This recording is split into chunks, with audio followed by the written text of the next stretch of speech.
આજની કથા માનદાતા રાજાની સંપૂર્ણ માહિતી.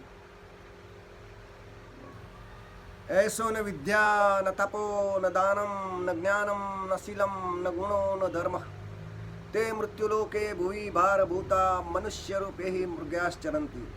જેની પાસે વિદ્યા નથી, તપ નથી, દાન નથી, જ્ઞાન નથી, શીલ નથી, ગુણ નથી ને ધર્મ નથી, તે આ ધરતી માતાને ભાર રૂપ છે ને એવા માનવથી તો જાનવર સારા થયા.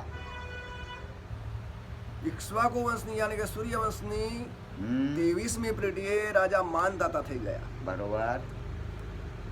માનદાતા પહેલા એ વખતે નવખંડ ધરતી નહોતી. નવખંડ ધરતી નથી, કારણ કે પૃથ્વી માત્ર એક જ હતી. પૃથ્વી એક જ હતી, ખંડ પછી પડ્યા. હા, તો માનદાતા રાજા એકવાર સૂઈ રહ્યા છે.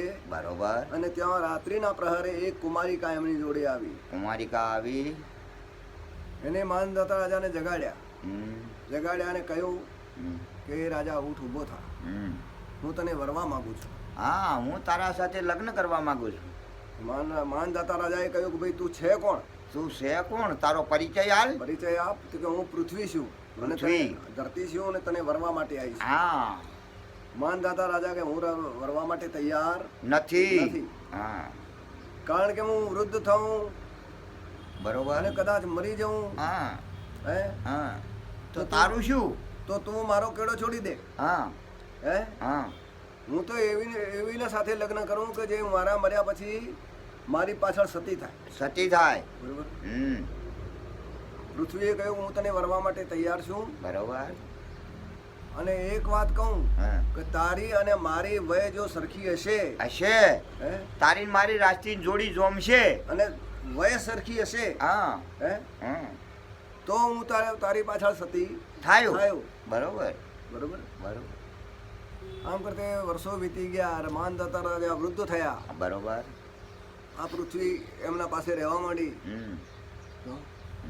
જ્યારે મરણ પથારીએ રાજા માનદાતા પડ્યા છે, બરોબર, એવા સંજોગોમાં કહ્યું કે તું મારી પાછળ સતી થઈશ. તો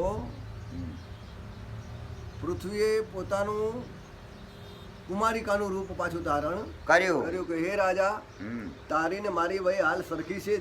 જો હે, તું તો વૃદ્ધ થઈ ગયો, હું ક્યાં વૃદ્ધ છું? હું તો જવાન છું. હે?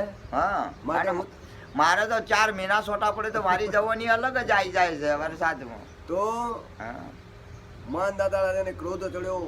એમના પાસે તરવાર હતી, તો એમને 2 ઝાટકા ઊભા માર્યા અને 2 ઝાટકા આડા માર્યા. બરોબર.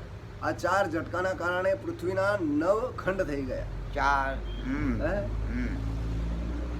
9 ખંડ થઈ ગયા અને 9 ખંડ ધરતી કહેવાણી. 9 ખંડ ધરતી કહેવાણી. બસ આપણે હવે બીજી કથા ચાલુ કરી.